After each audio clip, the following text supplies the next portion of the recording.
আসসালামু আলাইকুম, স্বাগত জানাচ্ছি আরটিভি রাতের সংবাদে। আপনাদের সঙ্গে রয়েছি আমি হাবিবা আফরোজ। আদালত অবমাননার মামলায় ক্ষমতাচ্যুত প্রধানমন্ত্রী শেখ হাসিনাকে ৬ মাসের কারাদণ্ড দিয়েছে আন্তর্জাতিক অপরাধ ট্রাইব্যুনাল। বিচারপতি গোলাম মুর্তুজা মজুমদারের নেতৃত্বাধীন ৩ সদস্যের ট্রাইব্যুনাল রায় দেয়। এদিকে আশুলিয়ায় ৬ লাশ পোড়ানোর মামলায় পলাতক ৮ আসামিকে গ্রেপ্তারের পরোয়ানা জারি করেছে দ্বিতীয় ট্রাইব্যুনাল। আরও জানাচ্ছেন GM মাহমুদ। এভাবেই দিল্লি থেকে ফোনে তার বিরুদ্ধে মামলাকারীদের হুমকি দেন সাবেক প্রধানমন্ত্রী শেখ হাসিনা। এ অডিওর ফরেনসিক প্রমাণ সহ সাক্ষ্য প্রমাণে অভিযোগ প্রমাণিত হওয়ায় আদালত অবমাননা মামলায় তাকে ৬ মাসের জেল দিয়েছে আন্তর্জাতিক অপরাধ ট্রাইব্যুনাল ১। সেই সঙ্গে গাইবান্ধার গোবিন্দগঞ্জ উপজেলার সাবেক ছাত্রলীগ নেতা শাকিল আকন্দ বুলবুলকেও ২ মাসের কারাদণ্ডাদেশ দেয়া হয়। যারা এই বিচার প্রক্রিয়ার সাথে জড়িত তাদেরকে হত্যা করা, বাড়িঘর জ্বালিয়ে দেওয়া এবং নানানভাবে তাদেরকে থ্রেটেন করেছেন, যেটা আন্তর্জাতিক অপরাধ ট্রাইব্যুনালের আইন ১৯৭৩-এর ১১-৪ ধারা অনুযায়ী এই ট্রাইব্যুনালের বিচারাধীন প্রক্রিয়াকে প্রেজুডিস করার অপরাধ। এই অপরাধ চূড়ান্তভাবে প্রমাণিত হওয়ায় আন্তর্জাতিক অপরাধ ট্রাইব্যুনাল নাম্বার ১ শেখ হাসিনা এবং আসামি শাকিল আকন্দ বুলবুলকে দণ্ডিত করেছেন। রায় ঘোষণার সময় আদালতে অ্যামিকাস কিউরি AY মশিউজ্জামান এবং আসামি পক্ষের রাষ্ট্রনিযুক্ত আইনজীবী আমির হোসেন উপস্থিত ছিলেন। তবে রায়ের সঙ্গে দ্বিমত পোষণ করেন আসামি পক্ষের আইনজীবী। এই যে বক্তব্যগুলি যে ইথারের মধ্যে এসছে, এইগুলির মধ্যে বিভিন্ন পত্রিকায় বিভিন্ন রকমের কথা এসছে। এই যে ডিসক্রিমিনেশন আছে, এই ডিসক্রিমিনেশনের কারণে এটার সঙ্গে আমি দ্বিমত পোষণ করেছি। রাষ্ট্রপক্ষের যে আনিত অভিযোগ সেটার সঙ্গে আমি দ্বিমত পোষণ করি। এদিকে ছাত্র জনতার আন্দোলন চলাকালে আশুলিয়ায় ৬ জনের লাশ পোড়ানো মামলায় ১৬ জনের বিরুদ্ধে অভিযোগ আমলে নিয়েছে আন্তর্জাতিক অপরাধ ট্রাইব্যুনাল ২। এ মামলার পলাতক আসামি সাবেক MP সাইফুল ইসলাম সহ ৮ জনের নামে গ্রেপ্তারি পরোয়ানা জারি করা হয়েছে। সাবেক MP সাইফুল ইসলাম, সাবেক DIG নুরুল ইসলাম সহ বাকি ৮ জনের বিরুদ্ধে আন্তর্জাতিক অপরাধ ট্রাইব্যুনাল ২ গ্রেফতারি পরোয়ানা জারি করেছেন। আগামী ১৩ই জুলাই ২০২৫ তারিখ এই মামলার পরবর্তী তারিখ নির্ধারণ করা হয়েছে। অভিযোগপত্রে বলা হয়, গত বছরের ৫ আগস্ট সাভারের আশুলিয়ায় পুলিশের গুলিতে নিহত ৫ জন ও আহত ১ জনের দেহ ভ্যানে তুলে আগুনে পুড়িয়ে দেয়া হয়। GM Mahmud, RTV, Dhaka. এ মাসের তৃতীয় সপ্তাহের মধ্যে জুলাই সনদ ঘোষণা হবে বলে জানিয়েছেন জাতীয় ঐক্যমত্য কমিশনের সহসভাপতি অধ্যাপক আলী রিয়াজ। আলোচনা শেষে বিএনপি স্থায়ী কমিটির সদস্য সালাউদ্দিন আহমেদ বলেন, সংস্কার নিয়ে ইসির স্বাধীনতা খর্ব করার মতন কাল্পনিক প্রস্তাব দিয়েছে কয়েকটি রাজনৈতিক দল। আর জামায়াতের নায়েবে আমির ডাক্তার সৈয়দ আবদুল্লাহ মোহাম্মদ তাহের বলেন, তত্ত্বাবধায়ক সরকারের মেয়াদ ৪ মাস প্রস্তাব করা হয়েছে। আরও জানাচ্ছেন দীপন দেওয়ান। নির্বাচনী সীমানা নির্ধারণ, তত্ত্বাবধায়ক সরকার ব্যবস্থা ও রাষ্ট্রপতির ক্ষমা প্রদর্শন, এই 3টি বিষয় নিয়ে বুধবার সকাল 11টায় রাজধানীর ফরেন সার্ভিস একাডেমিতে দ্বিতীয় ধাপের ৮ম দিনের বৈঠকের আয়োজন করে জাতীয় ঐকমত্য কমিশন। বৈঠকের শুরুতেই জুলাই শহীদদের স্মরণে দাঁড়িয়ে সবাই ১ মিনিট নীরবতা পালন করেন। এরপর কমিশনের সহসভাপতি আলী রিয়াজ বলেন, গণ অভ্যুত্থানের সাফল্য থেমে গেলে হবে না, সংস্কারের মধ্য দিয়ে তা এগিয়ে নিতে হবে। যতটা অগ্রসর হতে চাই ততটা না পারায় খানিকটা হতাশ হই, কিন্তু তারপরেও জুলাই মাসের এই ২ তারিখে দাঁড়িয়ে যেটা আমার মনে হয় যে আমরা চেষ্টা করলে জুলাই মাসের মাঝামাঝি সময়ে হয়তো একটা সনদের জায়গায় যেতে পারবো। এটা আপনাদের সকলের প্রচেষ্টা, সকলের আন্তরিক সহযোগিতাটা হচ্ছে সবচেয়ে বড় জিনিস। বৈঠকের শুরুতেই সীমানা নির্ধারণ নিয়ে আলোচনায় অংশ নেয় বিএনপি, জামায়াত, NCP সহ 30টি রাজনৈতিক দল। এ ব্যাপারে সব রাজনৈতিক দল প্রায় একমত হয়। যদি আমরা নির্বাচন কমিশনকে সাফিসিয়েন্টলি স্ট্রং করা এবং স্বাধীন করবার আইনের ব্যাপারে সবাই একমত হতে না পারি, সেক্ষেত্রে উত্তম হবে স্বাধীন বাউন্ডারি কমিশন আলাদা করে দেওয়া, যেমনটা ভারত সহ বিভিন্ন দেশে আছে। এটা হচ্ছে আমাদের প্রস্তাবনা। সীমানা নির্ধারণ এবং তত্ত্বাবধায়ক সরকারের বিষয়ে আলোচনা হলেও কিছু বিষয়ে দ্বিমত পোষণ করেন রাজনৈতিক দলগুলো।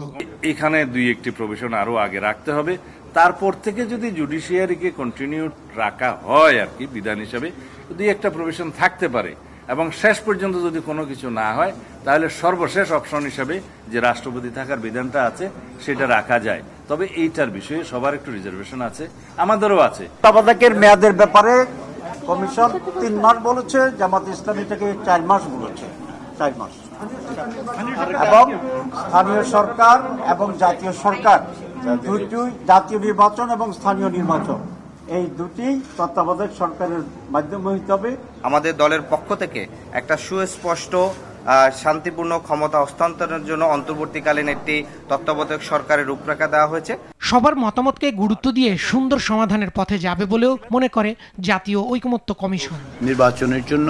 এবং এ নিয়ে দীপন দেওয়ান, আর টিভি, ঢাকা। দেশের গণতন্ত্র প্রতিষ্ঠায় এখনো নানা ষড়যন্ত্র চলছে বলে মন্তব্য করেছেন বিএনপির ভারপ্রাপ্ত চেয়ারম্যান তারেক রহমান। জনগণের ভোটের অধিকার প্রতিষ্ঠায় কেউ যেন কোনো ষড়যন্ত্র করতে না পারে সে ব্যাপারে সবাইকে সতর্ক থাকার আহ্বান জানিয়েছেন তিনি। পটুয়াখালী জেলা বিএনপির ত্রিবার্ষিক সম্মেলনে প্রধান অতিথির বক্তব্যে তিনি এসব কথা বলেন।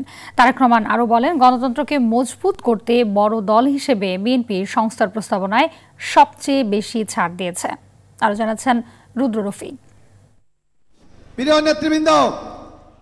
দীর্ঘ 23 বছর পর অনুষ্ঠিত হল পটুয়াখালী জেলা বিএনপির ত্রিবার্ষিক সম্মেলন। এতে প্রধান অতিথি হিসেবে ভার্চুয়ালি যোগ দেন দলের ভারপ্রাপ্ত চেয়ারম্যান তারেক রহমান। এ সময় তিনি বলেন, দল বড় হওয়ায় জাতির কাছে বিএনপির দায়বদ্ধতাও বেশি। যারা আমাদের সমান নয়, অবশ্যই তাদের মতামতকে আমাদের সম্মান দিতে হবে। বিগত দিনে গণতন্ত্র যখনই হুমকির মুখে পড়েছে তখনই বিএনপি সোচ্চার হয়েছে বলেও জানান তারেক রহমান। দেশের মানুষ যাতে তাদের গণতান্ত্রিক অধিকার চর্চা আবার শুরু করতে পারে তার জন্য আমরা ছাড় দিয়েছি। তারপরেও মানুষ আসুক, দলগুলো আসুক, আমরা একটি নির্বাচনী প্রক্রিয়ার দিকে এগিয়ে যাই। তারেক রহমান আরও বলেন, দেশের মানুষ যেন ব্যালটের মাধ্যমে তাদের মতামত প্রকাশ করতে পারে তা নিশ্চিত করতে চায় বিএনপি। আমাদের বহু নেতাকর্মী প্রাণ দিয়েছে, বহু নেতাকর্মী পঙ্গুত্ব বরণ করেছে, বহু নেতাকর্মী বহু অত্যাচার নির্যাতন সহ্য করেছে জনগণের ভোটের অধিকার প্রতিষ্ঠিত করার জন্য। কাজে এই অধিকার নিয়ে যেন কেউ কোনো ষড়যন্ত্র করতে না পারে, এ ব্যাপারে আমাদেরকে সতর্ক থাকতে হবে। মানুষের প্রত্যাশা অনুযায়ী কাজ না করায় আওয়ামী লীগের এই পরিণতি স্মরণ করিয়ে দিয়ে মানুষ বিরক্ত হয় এমন কোনো কাজ না করার জন্য নেতাকর্মীদের আহ্বান জানান তারেক রহমান। যারা সুনাম নষ্ট করে তাদেরকে কোনো রকম প্রশ্রয় দেওয়া যাবে না। রুদ্র রফিক, RTV, ঢাকা। আগামী জাতীয় নির্বাচন সংখ্যানুপাতিক হারে হতে হলে সংসদের সিদ্ধান্ত প্রয়োজন বলে মন্তব্য করেছেন বিএনপির স্থায়ী কমিটির সদস্য আমির খসরু মাহমুদ চৌধুরী। গুলশানে বিএনপি চেয়ারপারসনের কার্যালয়ে জন অধিকার পার্টি, বাংলাদেশ জাতীয় পার্টি, আম জনতা দল ও গণতান্ত্রিক বাম ঐক্যের সঙ্গে লিয়াজো কমিটির বৈঠক শেষে তিনি কথা বলেন। আমির খসরু আরও বলেন, যে কোনো মৌলিক পরিবর্তন আনতে হলে জনগণের ভোট প্রয়োজন। সব বিষয়ে ঐকমত হবে না, যা বাইরে থাকবে তা জনগণের মতামতের মাধ্যমে করতে হবে বলেও জানান তিনি।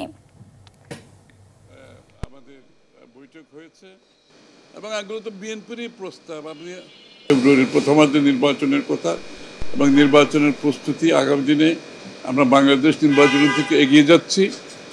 বিশেষ করে আমাদের মধ্যে যে 31 দফার যে সংস্কারের ঐক্যমত হয়েছে, এটার বিস্তারিত আলোচনা হয়েছে এবং বাস্তবায়নের ব্যাপারে ঐক্যবদ্ধভাবে সবাই কাজ করে। এত বড় একটা পরিবর্তনের কথা যারা বলছে, এটা আগামী সংসদ ছাড়া কেউ করতে পারবে না।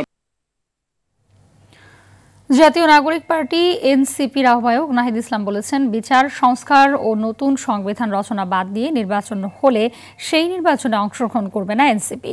লালমনিরহাটে জুলাই পদযাত্রায় অংশ নিয়ে মন্তব্য করেন তিনি। এ সময় তিনি আরও বলেন, জাতীয় নাগরিক পার্টির নেতৃত্বে দ্রুতই নদী ও সীমান্ত সুরক্ষা আন্দোলন শুরু হবে। এই পদযাত্রার মাধ্যমে জুলাইয়ের সনদ আদায় করা হবে। এর আগে কুড়িগ্রামে পথসভায় নাহিদ ইসলাম বলেন, ফ্যাসিস্ট সরকারের পতন হলেও লড়াই এখনো শেষ হয়নি। শাপলা প্রতীক সহ নির্বাচন কমিশনে নিবন্ধন আবেদনের মাধ্যমে এবার একই প্রতীক চাইল নাগরিক ঐক্য। সকালে কমিশনে গিয়ে এই আবেদন জানিয়েছে দলটি। এদিকে জাতীয় নির্বাচনে ইউএনডিপির সহযোগিতায় নির্বাচন কমিশনের ব্যালট প্রকল্পে 48 লাখ মার্কিন ডলার সহায়তা দিতে চুক্তি করেছে জাপান। আতিকা রহমানের রিপোর্ট। দলীয় প্রতীক কেটলির পরিবর্তে শাপলা চেয়ে নির্বাচন কমিশনে আবেদন করেছে মাহমুদুর রহমান মান্না নেতৃত্বাধীন নাগরিক ঐক্য। 2012 সালে নাগরিক ঐক্য শাপলার প্রতীক নিয়ে আবেদন করলেও তাদের নিবন্ধন দেয়নি তৎকালীন কমিশন। গত বছর 5 আগস্টের পর দলে নিবন্ধন ফিরে পায় তারা। তখন বলা হয় বাংলাদেশের জাতীয় প্রতীকের সঙ্গে সাদৃশ্য হওয়ায় তাদের শাপলা দেয়া যাচ্ছে না।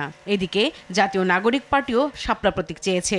নাগরিক ঐক্য বলছে কমিশন যাতে তাদের প্রতি সুবিচার করে।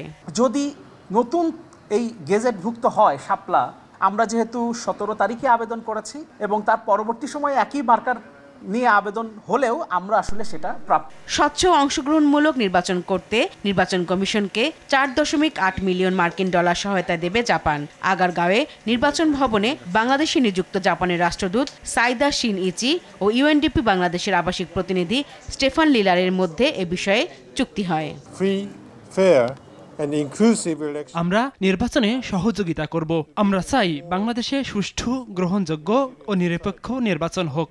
4.8 মিলিয়ন অ্যাপ্রক্সিমেটলি কমিট করেছেন যে ওনারা আমাদেরকে এই প্রসেসে দিবেন। আমরা আশা করি যে এটাকে আমরা যথাযথভাবে ব্যবহার করা যাবে। এদিকে নির্বাচন ভবনে সংবাদ সম্মেলনে ইসি সচিব জানান, জাতীয় পরিচয়পত্র সংশোধনের জন্য 9,84,000 আবেদন ঝুলেছিল। ইসির ক্র্যাশ প্রোগ্রামে জানুয়ারি থেকে জুন পর্যন্ত 9,07,000 আবেদন নিষ্পত্তি করা হয়েছে। আমরা 9,07,662টা আবেদন সম্পূর্ণ নিষ্পত্তি করেছি। আমাদের কাছে অনিষ্পন্ন আছে এটা 76,694টা। এনআইডি নিয়ে সাধারণ মানুষের ভোগান্তি আগামী 3 মাসে আরও কমে যাবে বলেও আশ্বাস দেন সচিব। আতিকা রহমান, আরটিভি, ঢাকা। সব সংকট অতি দ্রুত নিরসন করে চলতি বছরের মধ্যেই পার্বত্য চট্টগ্রামে অন্তত 100 স্কুলে ই-লার্নিং চালুর নির্দেশ দিয়েছেন প্রধান উপদেষ্টা প্রফেসর মোহাম্মদ ইউনুস। বুধবার রাষ্ট্রীয় অতিথি ভবন যমুনা এক বৈঠকে এই নির্দেশ দেন তিনি। প্রধান উপদেষ্টা বলেন, পার্বত্য চট্টগ্রামে দুর্বল এলাকায় শিক্ষার গুণগত মান নিশ্চিত করতে প্রথমে 100টি স্কুলের তালিকা তৈরি করতে হবে, যেখানে ইন্টারনেট বেসড স্কুল শুরুর ব্যবস্থা করতে হবে। এ সময় বৈঠকে পার্বত্য উপদেষ্টা সুপ্রদীপ চাকমা, মুক্তিযুদ্ধ বিষয়ক ও দুর্যোগ বিষয়ক উপদেষ্টা ফারুকি আজম, খাদ্য ও ভূমি উপদেষ্টা আলী ইমাম মজুমদার, প্রধান উপদেষ্টার মুখ্য সচিব সিরাজউদ্দিন মিয়া এবং প্রাথমিক ও মাধ্যমিক শিক্ষা বিভাগের কর্মকর্তারা উপস্থিত ছিলেন।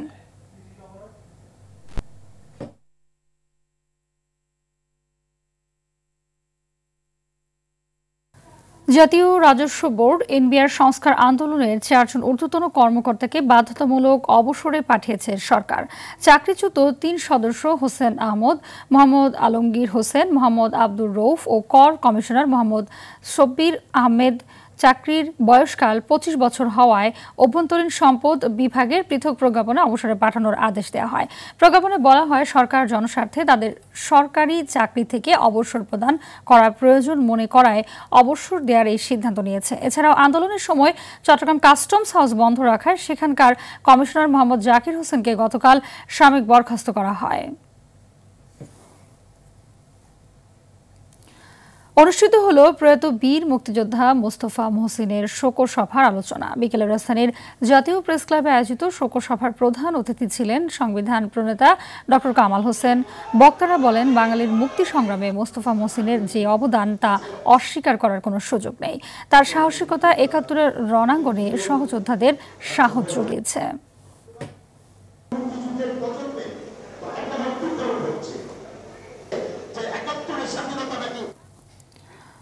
আগামী 6 মাসের জন্য চট্টগ্রাম বন্দরের new mooring container terminal NCT পরিচালনায় নৌবাহিনীকে দায়িত্ব দেওয়ার সিদ্ধান্ত নেওয়া হয়েছে বলে জানান নৌ পরিবহন উপদেষ্টা brigadier general M Shakhawat Hossain. তিনি বলেন, মংলা বন্দরকে আরও উন্নত করা হবে যাতে এখান থেকে গাড়ি আমদানি করা যায়। সচিবালয়ে সাংবাদিকদের এসব কথা বলেন তিনি। বিস্তারিত বিলাল হোসেনের রিপোর্টে। চট্টগ্রাম বন্দরের new mooring container terminal NCT পরিচালনায় বেসরকারি প্রতিষ্ঠান সাইফ পাওয়ারটেক এর মেয়াদ শেষ হচ্ছে 7 জুলাই। প্রতিষ্ঠানটির সাথে আর নতুন চুক্তি না করে দুবাই ভিত্তিক বহুজাতিক প্রতিষ্ঠান ডিপি ওয়ার্ল্ডকে বন্দর পরিচালনার দায়িত্বে দেয়া নিয়ে ছিল নানা আলোচনা। এই অবস্থায় সচিবালয়ে সাংবাদিকদের নৌ পরিবহন উপদেষ্টা জানান, আগামী 6 মাসের জন্য বন্দর পরিচালনায় নৌবাহিনীকে দায়িত্বে দেওয়া হচ্ছে। It should be given to the navy, কারণ ওখানে নেভাল ডকইয়ার্ড আছে, একটা নেভাল ডকইয়ার্ড ফাংশন করছে পোর্টের এরিয়ার মধ্যেই, প্লাস নেভি বর্তমানে বাংলাদেশে পোর্ট পরিচালনার জন্য মোস্ট এক্সপার্ট পিপল। কোনো অপারেটর বা কোনো লোকের চাকরি নেভি বা নেভাল যেই অর্গানাইজ করুক না কেন, পোর্টের থেকে কোনো কারোর চাকরি যাচ্ছে না। 6 মাস পর বিদেশি কোম্পানিকে বন্দর পরিচালনার দায়িত্ব দেওয়া হচ্ছে কিনা এমন প্রশ্নে উপদেষ্টা বলেন, দায়িত্ব দেওয়া হলেও লোকবল ও বিশেষজ্ঞ বাংলাদেশ থেকেই নিবে। দুবাই পোর্ট কি কোনো দেশ নিয়ে গেছে পর্যন্ত?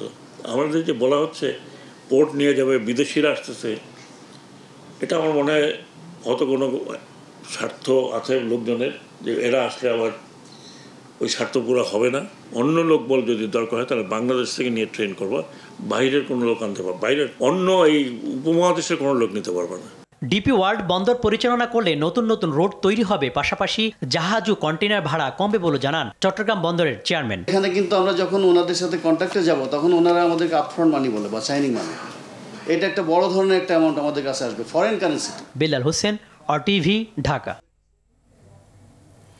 ব্যাংক ও এসএমই খাত পুনর্গঠনের চলমান সংস্কার কাজ আগামী ডিসেম্বরের মধ্যেই শেষ হবে বলে জানিয়েছেন অর্থ উপদেষ্টা ডক্টর সালেউদ্দিন আহমেদ। গ্রাহকের আস্থা ফেরাতে দুর্বল ব্যাংকগুলোর অবকাঠামোগত সংস্কার কার্যক্রমে গতি আনা হয়েছে। এসএমই ফাউন্ডেশনের ERF মিডিয়া অ্যাওয়ার্ড অনুষ্ঠানে অর্থ উপদেষ্টা বলেন, জাতীয় রাজস্ব বোর্ডে বিভক্তি ইস্যুর জটিলতায় কিস্তি ছাড়ের বৈঠকে বসতে চায়নি আন্তর্জাতিক মুদ্রা তহবিল IMF। শুধু স্বল্পোন্নত নয়, উন্নত দেশেও এসএমই অবদান রয়েছে। এই খাতের উন্নয়নে ব্যাংকার ও নীতি নির্ধারকদের নীতিতে পরিবর্তনের তাগিদ দেন অর্থ উপদেষ্টা। আমাদের অনেক ঝামেলা হয়েছে, IMF এর মিটিং আগে, ওয়ার্ল্ড ব্যাংকের মিটিং আগে, আমাকে চিঠি লিখতে হয়েছে পার্সোনালি, সচিব চিঠি লিখেছে, ওয়ার্ল্ড ব্যাংক ভাইস প্রেসিডেন্ট বলে সচিবের চিঠি আমি অর্গানাইজেশন নেব না, পলিসি মেকার ফাইন্যান্স অ্যাডভাইজারকে লিখতে হবে কমিটি। বারবার চুক্তি করার পরও আমলাতান্ত্রিক জটিলতা, সমন্বয়হীনতা ও দক্ষ কর্মী তৈরি করতে না পারার কারণে জাপানের প্রত্যাশা অনুযায়ী কর্মী পাঠানো যাচ্ছে না, এমনটাই মনে করছেন সংশ্লিষ্টরা। সকালে রাজধানীতে এ নিয়ে সেমিনারে প্রবাসী কল্যাণ উপদেষ্টা জানান, জাপানে আগামী 5 বছরে অন্তত 1 লাখ বাংলাদেশি কর্মী কাজ পাওয়ার সুযোগ রয়েছে। এজন্য দেশটিতে কর্মী পাঠাতে আলাদা সেল করা হয়েছে। তিনি বলেন, সরকারি কাজে বেশিরভাগ প্রক্রিয়া বিলম্ব করা হয়, দুর্নীতি ও প্রত্যেকটি সরকারি অফিসে প্রয়োজনের চেয়ে বেশি কর্মী নিয়োগ দেওয়ার জন্য।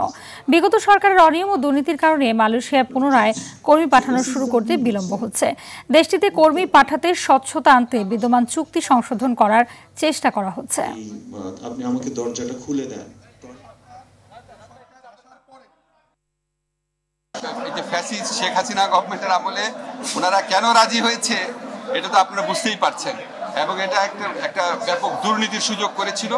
এখন ওনারা যে MOUটা স্বাক্ষর করে গেছে, MOU মানে চুক্তি, এই চুক্তি আমাদের উপর একটা আপনার বোঝার মতো হয়ে দাঁড়িয়েছে। আমরা এটাকে পরিবর্তন করার চেষ্টা করছি। চুয়াডাঙ্গা সীমান্তে ভারতীয় সীমান্ত রক্ষী বাহিনী BSF এর গুলিতে ইব্রাহিম বাবু নামে এক বাংলাদেশি যুবক নিহত হয়েছেন। জেলার দামুড়হুদা উপজেলার ঝাঝাডাঙ্গা সীমান্তে এই ঘটনা ঘটে। হত্যাকাণ্ডের প্রতিবাদ জানাতে পতাকা বৈঠকের আহ্বান জানিয়েছে বিজিবি। নরসিংদীর রায়পুরাতে লাইসেন্স নবায়ন করতে গিয়ে ইউনিয়ন পরিষদে খুন হয়েছেন শাহিন আলম নামের এক ব্যবসায়ী। এই ঘটনায় ঘাতক শামীম মিয়াকে আটক করা হয়েছে। এদিকে গাইবান্ধার সুন্দরগঞ্জে অটোরিকশা চালক আরিফুল মণ্ডল হত্যাকাণ্ডের সাথে জড়িত মোশাররফ হোসেন মুশফিক ও শান্ত মিয়া নামে দুজনকে গ্রেপ্তার করেছে পুলিশ। রাতের সংবাদ এ পর্যন্তই। মধ্যরাতের সংবাদ 1টায় দেখার আমন্ত্রণ রইল। ধন্যবাদ সবাইকে।